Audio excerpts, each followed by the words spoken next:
নমস্কার, আমি সুমনা। আজ ১৬ই জুলাই, রথযাত্রা উৎসব।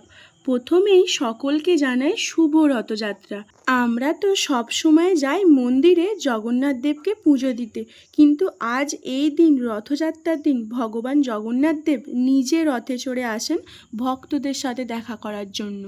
নারী পুরুষ নির্বিশেষে রথযাত্রা সবার, সে ধনী ব্যক্তি হোক বা দরিদ্র, শ্যামবর্ণ হোক বা উজ্জ্বল বর্ণ, শক্তিশালী হোক বা দুর্বল, নবীন হোক বা প্রবীণ। চলুন সকলে মিলে রথযাত্রা উৎসব পালন করি। এতক্ষণ ধরে অধীর আগ্রহে দাঁড়িয়েছিলাম কখন রথ আসবে। ওই যে আমাদের রথ চলে এসছে। চলুন আপনাদের ভগবানকে দর্শন করাই।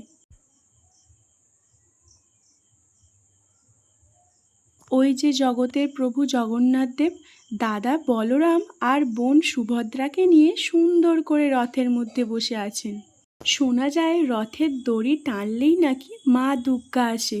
যে যতই পাপ করে থাকুক না কেন, একবার রথের দড়ি টানলেই প্রভু জগন্নাথ দেব সব পাপ মোচন করে দেয়। আজ বহু দূর দূরান্ত থেকে অনেক ভক্ত এসেছেন জগন্নাথ দেবকে দর্শন করবেন বলে। সবাই একসাথে বলুন, জয় জগন্নাথ।